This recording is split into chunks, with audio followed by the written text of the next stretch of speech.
세상에 떠도는 기묘한 괴담들. 첫 번째 이야기, 집에서 귀신을 욕하다가 실제로 겪었던 실화괴담. 내가 그때 시험 기간이었어. 너무 피곤해서 씻지도 않고 바로 잠들었지. 근데 내 방은 침대와 방문, 그리고 방문과 현관문이 일직선으로 되어 있어서 침대에서 깨어나 앞을 보면 현관문이 바로 보여. 그런데 한밤중에 현관문에서 신발 소리가 나더라고. 그 소리에 깨어났어. 근데 현관문 앞에 어떤 여자가 서 있는 거야. 모습이 좀 웃겼는데 눈이 고양이 눈처럼 생겼어. 그리고 눈 색깔이 10초에 한 번씩 빨간색, 초록색, 노란색으로 바뀌면서 야광도 나더라. 난 겁이 나서 이불을 뒤집어 쓰고 10분간 떨었어. 이제는 갔겠지 하고 이불 밖으로 보니 그 여자가 아직도 있는 거야. 나도 지쳐서 계속 봤어. 계속 보니까 안 무서워지더라고. 근데 그 여자가 갑자기 칼을 드는 거야. 나는 겁이 나서 내 침대 뒤가 베란다로 연결되는 창문으로 바로 뛰어들어가 큰 방으로 들어갔어. 그러니까 아파트에 화장실이 2개 있는데 큰 방에 하나, 거실 쪽에 하나 있는 거야. 큰 방 화장실 거울에 그 여자가 비치는 거야. 또 놀라서 집을 계속 돌았어. 그럴 때마다 그 여자는 직접적으로 나오지 않고 거울 같은 것을 통해 비쳐서 나타났어. 너무 무서워서 나도 부엌에 가서 칼을 들고 부모님을 깨웠어. 보통 사람을 치면 말랑말랑한데 그 여자는 딱딱해서 나무 같았어. 난 겁이 나서 그냥 옆에 있는 아빠를 깨웠지. 귀신이 아무 미동도 안 하길래 죽었나 보다 하고 엄마 옆에서 자버렸어. 그런데 또 바위가 눌렸어. 내 옆에 엄마가 아니라 그 귀신이 있는 거야. 그리고 그 방 안에 있는 모든 유리에 귀신 얼굴이 비치는 거야. 여기서 좀 웃길지도 모르겠지만 내가 그 귀신이 고양이 눈을 가졌다고 했잖아. 그래서 내가 개소리를 좀 냈어. 그랬더니 귀신 얼굴이 점점 사라지더라고. 바위도 풀렸어. 그날 진짜 귀신이 있는 줄 몰랐어. 두 번째 이야기, 미친 여자. 이삿짐을 옮기던 크레인이 넘어져 3명의 사상자가 발생했습니다. 이삿짐 운반센터 직원 2명은 철과상을 입고 20대 초반의 여대생은 숨졌습니다.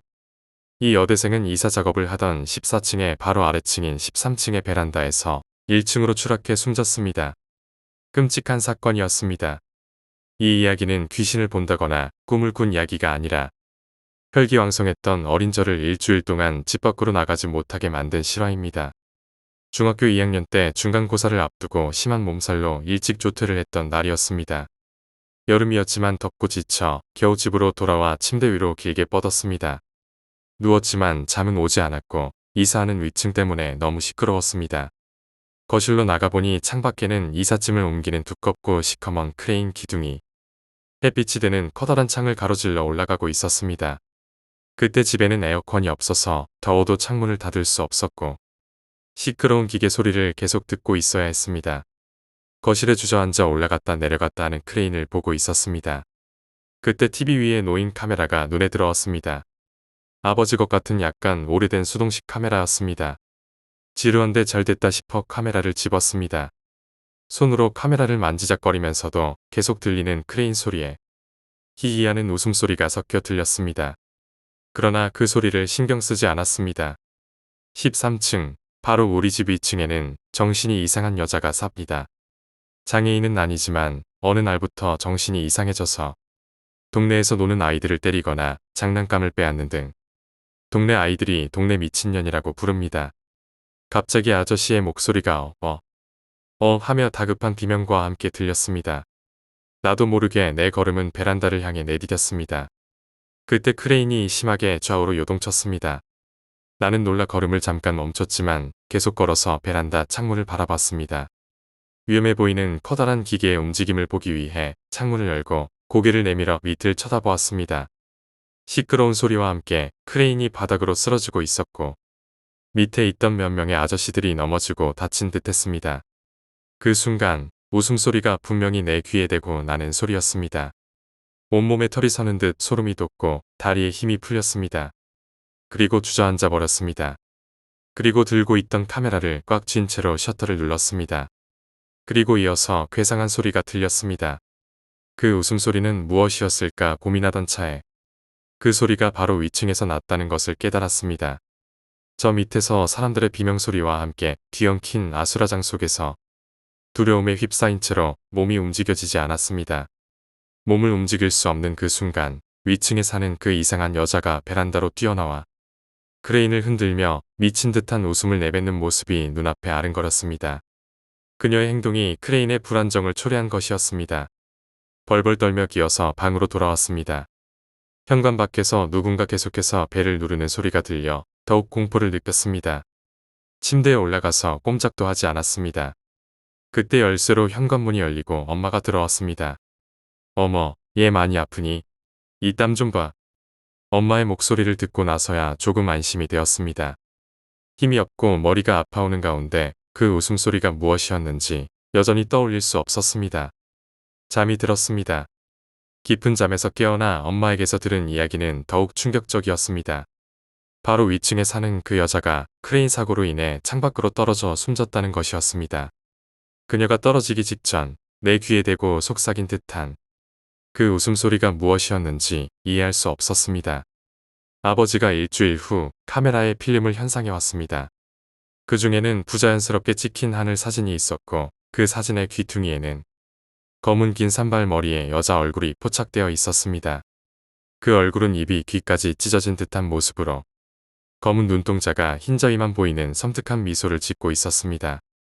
그것은 바로 그 미친년, 즉 동네에서 정신 이상이라 불리던 그 여자의 마지막 미소였습니다.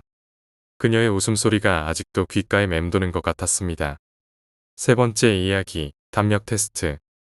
한창 날이 더워지고 공포영화가 인기를 끌던 때였습니다.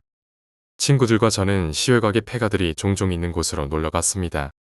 담력 시험을 해볼 생각으로 잠깐 들르기로 했죠. 제가 그 중에서도 그나마 겁이 적었습니다. 친구들과 계곡에서 놀다가 저녁 무렵에 집으로 돌아가는 길에 그 폐가에 도착했습니다. 폐가라기보다는 빌라 같은 건물이었는데 돈이 모자라서 지으려다만 건물이었습니다. 회색 건물 곳곳에 철근이나 나무 자재가 버려져 있었습니다. 도착하니 어느새 주인은 어둑어둑해지며 그런 분위기가 되었습니다. 저를 포함해서 남자 3명, 여자 3명이었습니다. 처음엔 한 명씩 들어갔다 나오려고 했는데 모두 무서워해서 결국 같이 들어가기로 했습니다. 제가 제일 먼저 가겠다고 하고 나머지 친구들이 뒤따라 오기로 했습니다. 지하실만 갔다가 한 바퀴 돌고 나오기로 했습니다. 현관을 지나 계단을 내려가니 지하실 문이 있었습니다. 문을 열고 안으로 들어가니 어둠만이 깔려 있어 조금 무서웠습니다. 제 뒤에 오는 애가 여자여서 그런지 겁을 많이 먹은 것 같았습니다. 그녀는 지하실 문 안으로 들어가자마자 제 어깨 옷깃을 손으로 잡았습니다. 그래서 저도 안 무섭게 보이려고 혼잣말을 하며 느긋하게 둘러보는 척했습니다. 지하길을 한 바퀴 돌고 다시 문을 열고 나와 밖으로 나가려고 현관 쪽으로 올라갔습니다. 하지만 같이 들어간 줄 알았던 친구들이 밖에 그대로 있었습니다. 저를 보고 웃고 떠드는 모습이었죠. 아마 저를 골탕 먹이려고 한 것 같습니다. 그런데 저는 분명히 지하실 문 안으로 들어갔을 때부터 나올 때까지 제 어깨에 올려진 손이 느껴졌습니다. 그것이 귀신일까요? 아니면 너무 긴장해서 제가 착각한 걸까요? 네 번째 이야기, 귀신 분장. 대학생이 된 저는 술이나 뭐든 많이 마실 즈음이었습니다. 한 번은 우리 동아리와 다른 동아리가 함께 강원도의 산골에 술파티를 하러 갔습니다. 그 산에 전설이 있다고 들었는데 술에 취해서 그 이야기가 잘 기억나지 않습니다. 그때가 8월 초였고 방학이라 마음껏 놀고 마시기로 했습니다. 4박 5일 동안 경치 좋은 곳에서 시간을 보냈습니다. 2일 동안은 마시고 수영하고를 반복했습니다. 동아리 형들이 담력 훈련 같은 것을 하자고 제안했습니다. 2명이 한 조가 되어 산 중턱에 있는 초 하나를 빼오기로 했는데 저는 귀신 역할을 맡았습니다. 프랑켄슈타인 같은 모습이었죠. 중반에 나오는 역할이었고 다른 동아리 사람들도 몇 명 참여했습니다. 저는 모르는 사람과 한 조가 되었습니다. 그 친구는 바지 대신 검은색 포대기를 입고 다리 없는 귀신을 연기했습니다. 우리는 힘을 내서 기다렸습니다. 그런데 올라가는 동안 그 친구는 한마디도 하지 않았습니다. 저 혼자 열심히 놀라게 하고 그 다른 동아리 친구는 그저 구경만 했습니다. 화가 나서 저도 그 친구가 먼저 하기를 기다렸습니다. 몇 팀을 보내고 나서 그 친구가 마침내 말을 걸었습니다. 왜 안 해? 재밌는데. 저는 너도 좀 하지. 라고 대꾸했습니다. 그러자 그가 뭘 말이야? 놀래키는 거 말이야. 난 잘 못해. 그리고 여기 무지 무서운데. 라고 말했습니다. 마지막 팀이 내려간 후 저는 일어나서 그 친구에게 야, 그만 가자. 라고 말했습니다. 하지만 그는 대답도 없이 가만히 앉아 있었습니다. 그래서 제가 포대자루를 입고 있어서 뛸 수 없는 그 친구를 버리고 내려왔습니다. 내려와서 웃고 있었는데 그 친구의 동아리 형이 와서 너 누구 말하는 거야? 라고 물었습니다. 저는 그 검은색 포대자루 낀 친구요. 라고 대답했습니다. 그 형의 얼굴이 굳어지더니 저를 따라오라고 했습니다. 가보니 그 포대자루를 입은 친구가 모닥불 옆에 아파서 콜록대며 누워 있었습니다. 그럼 저랑 같이 귀신 분장을 한 친구는 누구였을까요? 어제 꿈을 꾸었는데 이 일이 나왔습니다. 그리고 생각해보니 그 친구가 포대자루를 입지 않았는데도 하체가 없어 보였습니다. 5번째 이야기, 아이들이 말하는 귀신. 어느 날 너무 심심해서 아파트 앞 놀이터에서 꼬마들과 놀고 있었어요. 사실 아이들과 노는 걸 좋아하지는 않지만 그날은 같이 놀고 싶었거든요. 근데 아이들이 갑자기 모이더니 형에게 무서운 이야기를 해주겠다고 해요. 옆에 여자아이는 그 이야기 하지 말라고 울면서 반대하더라고요. 하도 이상해서 미안하지만 그 아이에게 이야기를 들었어요. 그 아이가 이렇게 말하더군요. 형, 제가 정말 무서운 이야기 해줄게요. 이걸 들으면 형도 오줌 쌀지 몰라요. 저도 무서운 건 좀 약해서. 형이 그런 거에 오줌 쌀 것 같아? 근데 무슨 이야기인데? 그렇게 무서워 너희들 다 본 거야? 라고 물었죠. 모두 고개를 끄덕이더라고요. 정말 다 본 것일까? 아이들이 나를 낚시질 하려는 것은 난일까 하고 생각했어요. 그 아이가 제 눈치를 보더니 형, 그럼 천천히 얘기해 줄게요. 정말 무서워요. 그 아이는 이야기를 시작했어요. 일주일 전에 있었던 일이라고 했어요. 5명가량의 아이들이 그날도 놀이터에서 놀고 있었대요. 그날은 잡기 놀이를 하고 있었죠. 순례를 정해서 도망치는 놀이였어요. 하지만 무서운 이야기는 저녁 무렵이 되었을 때 시작됐어요. 계속 도망치던 한 아이가 갑자기 털썩 주저앉더니 아파트의 베란다를 뚫어져라 쳐다보는 거예요. 아이들이 이상해서 다가갔어요. 너 뭐해? 내가 술래잖아. 빨리 잡아. 하지만 그 아이는 한 곳만 쳐다보고 있었어요. 그래서 그 아이에게 말을 걸던 아이도 그쪽을 쳐다봤지만 아무런 이상한 게 없었어요. 얘가 왜 이러지? 배가 고파서 놀이가 하기 싫어졌나? 배가 고파서 놀이가 하기 싫어졌다고 생각한 그 아이는 저녁밥을 먹으러 가자고 헤어지자고 했어요. 그런데 그 아이는 쳐다보던 것을 그만두고 일어서더니 막 굴기 시작했어요. 갑자기 그 말에 아이들 모두 긴장하더니 언니가 어딨어? 여기 우리밖에 없잖아. 울던 아이가 아파트 위로 손을 들어 한 곳을 가리켰어요. 아이들은 그것을 본 순간 기절하는 줄 알았대요. 아파트의 10층 높이나 되는 베란다에 검은 옷을 입은 긴 머리 사람이 거꾸로 걸어가고 있었대요. 그리고 걸어가는 것을 멈추고 아이들을 향해 손짓을 하는 거예요. 입 모양도 움직이는 것을 보았대요. 하지만 입 모양을 보고 말을 알아듣는 것 같이 느껴졌대요. 아이들을 보고 같이 가자 하는 것 같이 보였대요. 그걸 본 아이들은 걸음아 나 살려라 하고 도망갔대요. 그리고 다시 놀이터에서 놀기 시작한 건 일주일이 지난 오늘이라고 했어요. 그 아이는 그때 상황이 얼마나 무서웠는지 온몸으로 표현했었대요. 나도 사실 좀 무서워서 아이들이 귀신을 본 그 지점을 뚫어져라 쳐다보고는 정신을 차리고 다시 아이들과 함께 놀기 시작했어요. 아이들은 무서운 것을 다 잊고 다시 순수한 모습으로 잘 놀고 있었어요. 아이들이 다 같이 모여서 놀이터의 성을 짓기로 했어요. 나는 저녁이 다 돼갈 즈음 친구들을 만나러 갈까 싶어서 모여있는 아이들에게 인사를 하고 뒤를 돌았어요. 아이들도 나에게 형 잘가, 오빠 잘가라는 식의 인사를 하곤 모두 놀이터 한가운데의 모래밭에서 모래성을 쌓느라 한창이었어요. 내가 놀이터를 빠져나오려고 하는 그 순간 갑자기 커다란 경적 소리가 울리고 사람들이 피해 어서 트럭이 온다 소리들이 들려왔어요. 그리고 뒤를 돌아본 순간 덤프트럭 한 대가 아이들을 이미 덮치고 있었어요. 그리고 나는 그 순간 기절하고 말았어요. 트럭에 위에 아이들이 말한 검은 옷의 여자가 서 있었기 때문이었어요. 그리고 그녀가 웃는 것도 보고 말았어요. 내가 기절한 후 그녀가 나에게 속삭이듯이 말했어요. 너랑도 같이 가고 싶었어. 6번째 이야기, 선을 넘지 마. 야영을 하러 갔던 건 좋았는데 하필 거의 산동네나 다름없는 곳이어서 모기에게 심하게 물려 짜증이 났습니다. 다른 아이들은 폐교에서 야영한다며 떨고 있었지만 저는 모기 물림에 분노하며 떨고 있었죠. 첫날 밤은 재미있게 보냈고 다음 날 밤에는 담력 테스트를 했습니다. 이게 처음 해보는 담력 테스트였어요. 애들이 무서워하는 모습에 다들 조심스레 한두 명씩 산으로 올라갔습니다. 어쩌다 보니 제 차례가 되었는데 뒤에는 몇 명 없었습니다. 원칙이 한 명씩 가는 것이라 혼자 가고 있는데 얼마 지나지 않아 뒤에서 누군가가 막 미친 듯이 뛰어왔습니다. 고개를 돌려보니 알고 있는 같은 반 아이였습니다.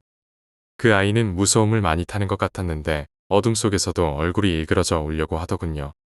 저를 보자마자 마치 구세주를 만난 것처럼 제 바지를 잡더니 나 좀 데려가. 무서워하고 소리쳤습니다. 미치겠더군요. 제 바지를 붙잡고 애원하는데 하필 팬티까지 잡아서 어둠 속임에도 제가 엄청 당황했습니다. 팬티는 거의 골반까지 내려가 버렸고 알았다고 그러니 제발 좀 놔달라고 오히려 제가 빌었습니다. 뒤따라오던 아이들이 저를 야박하다면 오려보더군요. 제가 겁이 좀 없습니다. 지금도 야자하다가 불 꺼진 교실로 가면 오히려 절 보고 선생님들이 놀라 비명을 지르시더군요. 귀신 이야기도 많이 알고 겁도 없으니 애들이 저를 이럴 때만 신뢰하더군요. 아까 제 팬티를 내려 제 정조를 위험하게 했던 아이와 동행해 열심히 산길을 올라갔습니다. 그 아이가 저보다 키도 크고 덩치도 있는데 제가 학년에서 손꼽힐 정도로 작고 왜소한 체형이었기에 저를 거의 잡아먹을 듯 잡고 갔습니다. 지금 생각하면 웃깁니다. 결국 참지 못하고 더 좀 떨어져서 뒤에서 따라와줘. 놓고 안 갈 테니까라고 말해 그 애에 들러붙는 것을 막았고 그 아이는 바들바들 떨며 제 뒤에서 따라왔습니다. 중간에 무덤가에서 선생님에게 휴지 한 칸을 받아와야 했습니다. 많은 애들이 남아 있었습니다. 그런데 하필 제 차례에 휴지가 떨어졌습니다. 속으로는 이런 생각을 하면서도 이제 가기만 하면 끝이라고 생각했습니다. 모기와도 이별하고 저에게 붙은 거머리 같은 아이와도 이별하게 되어 기분이 좋아져서 느긋하게 걸어갔습니다. 그런데 이상하게 밤중에도 잘 보이도록 형광빛 비슷한 노란 줄이 길 왼쪽에서 계속 이어지더군요. 그 선을 붙잡고 어둠 속에서 조심조심 내려가다가 무심코 옆을 보니 불빛이 보였습니다. 문득 이 노란 줄을 넘어서 곧바로 불빛을 향해 가면 더 빨리 갈 수 있겠다고 생각했습니다.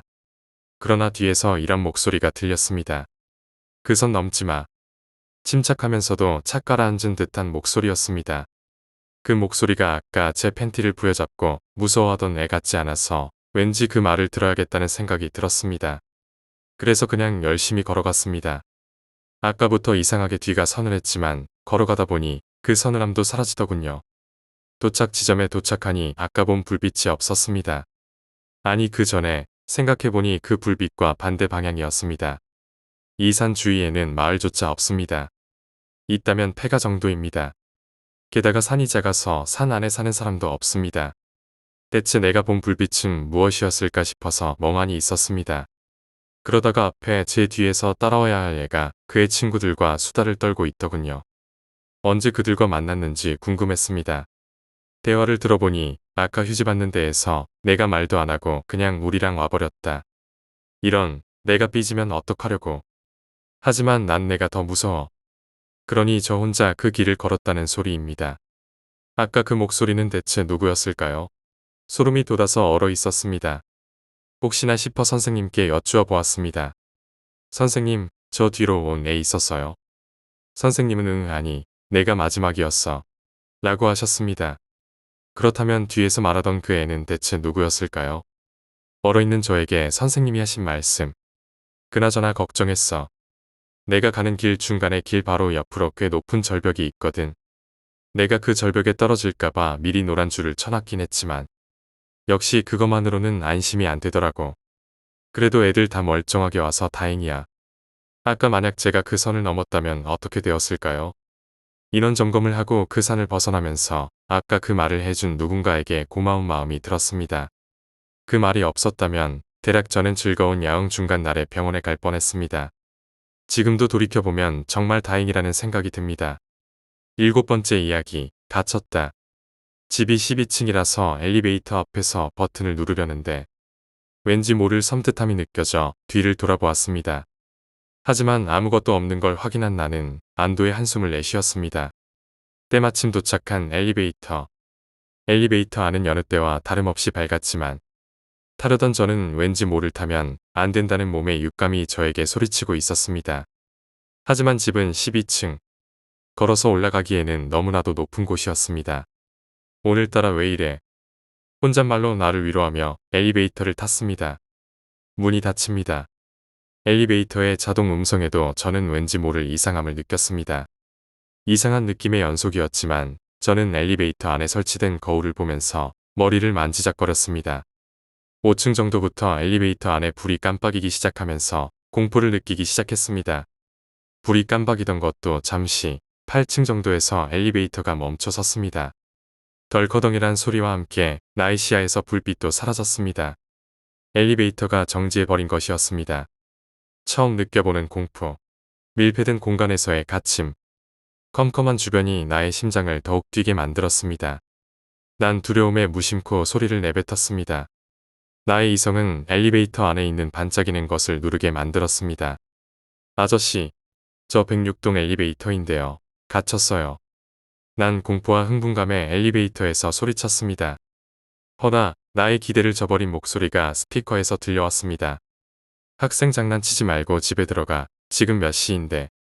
엘리베이터에서 장난을 치고 그래. 난 순간 어이가 없었습니다. 내가 장난을 친다니. 아저씨가 이상하게만 느껴졌습니다. 난 계속해서 외쳤습니다. 정말 이 학생이 미쳤나. 난 정말 이상함을 느꼈습니다. 왜냐하면 우리 동 엘리베이터는 엘리베이터 안이 보이게끔 감시 카메라가 설치되어 있는데 나의 의미 없는 소리는 계속해서 엘리베이터 안에서 울렸습니다. 순간 엘리베이터가 조금씩 움직이는 것 같은 착각이 들었고 난 두려움에 엘리베이터 구석으로 가서 주저앉았습니다. 엘리베이터 입구부터 못으로 칠판을 긁는 듯한 소리가 들렸습니다. 난 두려움에 질려 고개를 무릎에 묻었습니다. 긁는 듯한 소리가 엘리베이터 입구에서부터 벽을 타고 나에게로 오기 시작했습니다. 난 숨을 죽인 채 가만히 있었습니다. 소리가 무릎에 얼굴을 묻은 내 머리 위로 지나갔습니다. 난 아무것도 할 수 없었습니다. 막연한 공포감이 나를 사로잡았습니다. 소리가 다시 입구 쪽으로 가더니 사라져버렸고 엘리베이터가 순간 다시 움직이기 시작했습니다. 난 계속해서 머리를 무릎에 묻고 움직이지 않았습니다. 12층입니다. 이 짤막한 안내 기계음이 들리는 순간 난 고개를 들고 엘리베이터 안을 뛰쳐나왔습니다. 집 앞에서 미친 듯이 문을 두드렸습니다. 누구세요? 어머니의 목소리가 들렸습니다. 난 하지만 목소리조차 나오지 않을 정도로 놀라 있었습니다. 계속해서 두드리자 어머니가 문을 열었습니다. 난 엘리베이터 안에서의 일을 어머니께 모조리 말씀드렸습니다. 물론 경비 아저씨의 무성의함도 말했습니다. 어머니는 화가 나신 듯 소리쳤습니다. 이 미친 경비가. 같이 경비실 가자. 난 어머니와 함께 경비실로 갔습니다. 경비실에는 경비원이 앉아 있었습니다. 내 아들 갇혔는데 그딴 식으로 말한 게 너야. 어머니는 들어가자마자 소리를 질렀습니다. 경비 아저씨에게 한참을 욕을 퍼부었습니다. 아저씨도 상기된 표정으로 말했습니다. 이유나 알고 욕 좀 먹읍시다. 어머니는 나에게 자초지종을 말하게 했고 난 내가 겪은 일을 말하자. 경비 아저씨는 웃는 것이었습니다. 그러고 나서 자신의 입장에서 이야기를 하기 시작했습니다. 꾸벅꾸벅 졸다가 벨소리에 화들짝 놀라 카메라를 보았더니 엘리베이터 안에서 벨을 누르는 저를 보시곤 놀라 잠시 정신을 차리고 쳐다보니 제가 갇혔다고 구해달라고 말했다고 아저씨는 황당했습니다. 왜냐하면 엘리베이터 안은 불이 환하게 켜져 있었다고. 그리고 아저씨가 내가 갑자기 구석에서 쭈그리고 앉아 걱정되어 계속 쳐다보고 있으니 웬 여자 한 명이 타서 제가 장난친 걸 확신했다고 했습니다. 그 여자가 벽을 손으로 쓰다듬는 듯한 모습은 이상했지만 안심하시고는 볼 일을 보셨다고. 하지만 저는 불이 꺼진 엘리베이터 안에서 기익 소리를 듣고 있었습니다. 지금 생각하니 손톱으로 쇠를 긁는 듯한 소리였습니다. 저는 지금도 엘리베이터를 탈 때면 항상 두려움에 휩싸입니다. 8번째 이야기, 미친년들을 조심해. 저희 집은 개인주택입니다. 저희 집 앞에는 삼겹살집이 하나 자리 잡고 있습니다. 이 식당은 예전에 부모님이 운영하셨던 곳입니다. 하지만 위치가 좀 외진 곳이고 식당가도 아니어서 사람들의 발길이 드문 곳이라 부모님께서는 그 식당을 다른 사람에게 넘기셨습니다. 그리고 그 식당 뒤에 있는 집에는 아직 우리 가족이 살고 있습니다. 새로운 식당 주인은 정말 착하고 친절한 분이셨지만 식당의 위치 조건이 좋지 않아서 장사가 잘 되지 않아 또 다른 사람에게 넘기셨습니다. 그 다음으로 온 식당 주인이 제가 말하려는 악질 사이코입니다. 새로운 사람이 식당을 맡게 되자 저는 몇 달 못 버티고 또 나가겠지. 이런 생각을 하며 별로 신경을 쓰지 않았습니다. 처음에는 그 여자가 괜찮은 사람처럼 보였어요. 인상이 좀 구미호 같기는 했지만 전라도 출신이고 늙은 노모와 함께 식당 일을 하는 것 같았습니다. 우리 부모님도 아무래도 앞집이다 보니 서로 좀 왕래도 하고 음식도 좀 나눠주고 인사도 가끔 했습니다. 하지만 한 가지 흠이 있다면 이사 온 지 열흘이나 됐을까 그 여자가 노모를 거의 학대하더라고요. 뭐 엄마가 그 모양이니 내가 고생을 하니 어쩌고 저쩌고. 그 여자 목소리가 참 앙칼져요. 악을 쓰는 것 같이. 그냥 노모와 뭔가 트러블이 있겠다 싶어서 우리 가족 모두 그냥 넘겼습니다. 그러나 그 후로 그 횟수가 늘면서 열흘에 한 번, 5일에 한 번, 3일에 한 번씩 싸우더라고요. 아니, 싸운다기보다 노모를 구박하는 거죠. 잘 들어보면 구박하는 내용도 사이코 같아요. 가끔 뭐도 집어던지고 웅성거리기도 하고. 상황이 이렇게 되자 부모님께서도 이 여자를 나쁘게 보시기 시작하셨습니다. 그런데 한 가지 사건이 터진 날, 일요일이었습니다. 저희 엄마가 회사에서 일하시느라 한 달에 한두 번 오시는데 그날은 3일 집에서 쉬셨습니다. 엄마께서 빨래를 널던 도중 그 여자네 것으로 추정되는 자전거가 우리 집 빨랫줄 경로를 막고 있었습니다. 마침 그 여자는 식당 부엌에서 일하고 있었고 식당 부엌문과 우리 집 앞마당은 마주보고 있고 거리도 가깝습니다. 그래서 엄마께서 그 여자를 조용히 불러내 이 자전거 누구네 것이냐고 댁내 것이라면 좀 다른 곳으로 치워달라고 하셨습니다. 그랬더니 그 여자가 하는 말이 그 자전거 우리 거 아니라고. 왜 나한테 그런 부탁을 하느냐며. 알겠다고 하면서 내가 치우면 될 거 아니냐고 하면서 쏙 들어가 버렸습니다. 그리고는 손님들 밥 먹고 있는데 카운터에 앉아서 혼자 시부렁대는 겁니다. 그 소리를 듣고 저희 엄마가 화가 나셨습니다. 당장 뛰어들어가서 그년 멱살을 휘어잡았습니다. 덕분에 밥 드시던 손님들이 다 나가고 저희 엄마는 그날 정말 끝을 보셨습니다. 그 여자 맨발로 끌고 나와 머리채를 휘어잡고 귀싸대기 몇 대 날려주시고 앞집 항아리 다 깨시고 결국 그 여자가 그 식당 관리 할아버지를 부르고 저희 아버지를 부르고 윗집에서 사람들이 내려와서 구경하고 난리가 났습니다. 그런데 그 여자는 먼저 욕한 걸 절대로 인정하지 않았습니다. 제가 옆에서 분명히 봤는데도 말이죠. 화가 난 저는 그 앞집 여자에게 말했습니다. 아줌마가 먼저 욕했잖아요. 다 봤거든요. 그러자 그 여자는 어린 년이 거짓말까지 하네. 이 년이 어디서 지랄이야라고 반박했습니다. 또 한바탕 저희 어머니께 호되게 당한 후에야 그 여자는 집에 가서 짱 박혀 있었습니다. 그렇게 그날 사건은 마무리되었고요. 그 이후로 약 3일간은 정말 앞집 여자가 죽은 듯이 살았습니다. 저희 어머니는 다시 일하러 가셨고 아버지도 일하러 가시고 저는 학교 쉬는 날이어서 집에서 컴퓨터를 하고 있었습니다. 갑자기 밖에서 누군가 우는 소리가 들렸습니다. 그냥 흐느끼는 것도 아니고 세상에서 가장 끔찍한 울음소리였어요.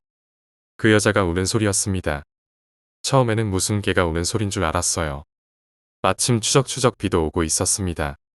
처음에는 무슨 소리인지 몰랐는데 잘 들어보니 앞집 부엌에서 나는 소리더군요. 확실했습니다. 그 여자가 우는 소리였습니다. 그 여자가 진짜 돌았나 하고 그냥 게임에 열중했습니다. 정말 무섭습니다. 아버지가 오실 때까지만 참자는 생각을 하고 있는데 누군가 문을 두드렸습니다. 처음에는 택배인 줄 알고 나가려다가 흠칫했습니다. 아까의 울음소리는 그쳐 있고 저희 집이 미닫이 문인데다가 유리가 반투명이라 그림자가 보였습니다. 근데 택배 그런 건 아니고 어떤 여자가 서 있었습니다. 가만히 살피니까 앞집 여자였습니다. 질겁을 하고 내 방으로 뛰쳐들어왔습니다. 아예 문 두드리는 소리에 대꾸를 안 했습니다. 안에 사람이 없는 것처럼. 몇 번 더 두들기다 대꾸가 없자 사람이 없는 것으로 알고 서서히 멀어져 가더군요. 그날 저녁 한 8시쯤에 또 와서 두들기고 가고 다시 대꾸가 없자 그냥 갔습니다. 아빠는 동창회에서 11시에 오셨고 그날 밤은 무사했습니다. 문제는 다음 날이었습니다. 학교에서 야자를 안 한 탓에 비교적 일찍 집에 왔습니다. 아빠도 집에 계셨고요. 제가 좀 청각이 좋은데 어제 같은 울음소리가 또 나는 겁니다. 앞집 부엌에서요. 또 무서웠습니다. 급히 안방으로 가서 아빠와 TV를 보던 도중 9시가 좀 지났을까. 밖에서 문을 두들기는 소리가 들렸습니다.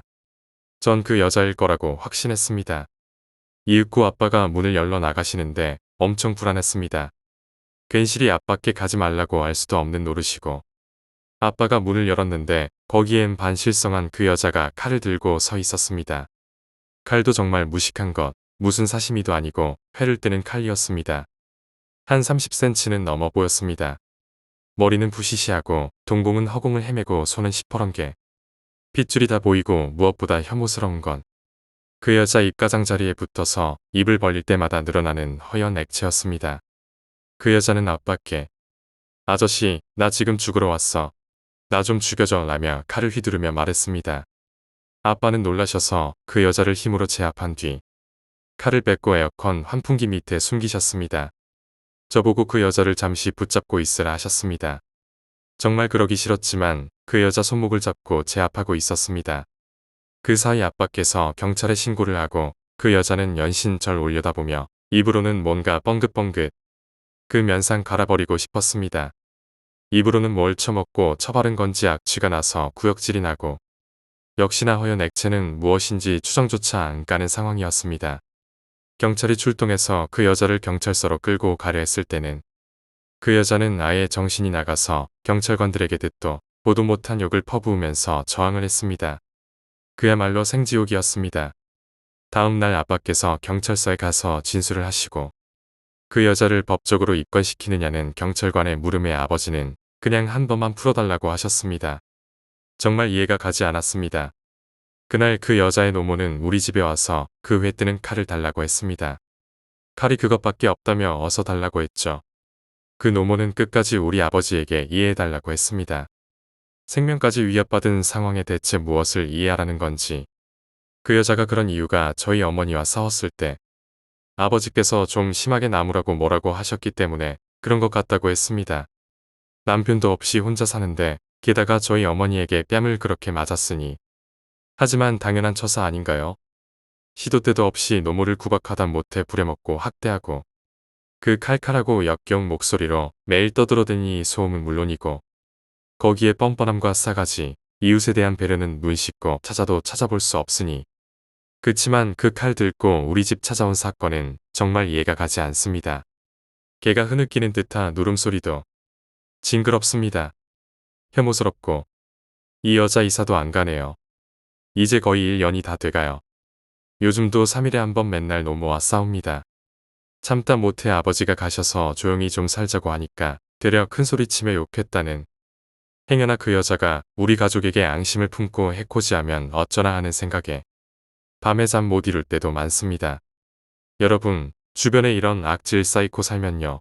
눈에 안 띄는 게 최선의 방법입니다. 사이코는 맞서면 맞설수록 해치려고 하거든요. 그냥 눈 감고 참으세요. 그게 최선입니다. 저처럼 사이코를 만나지 않길 바라면서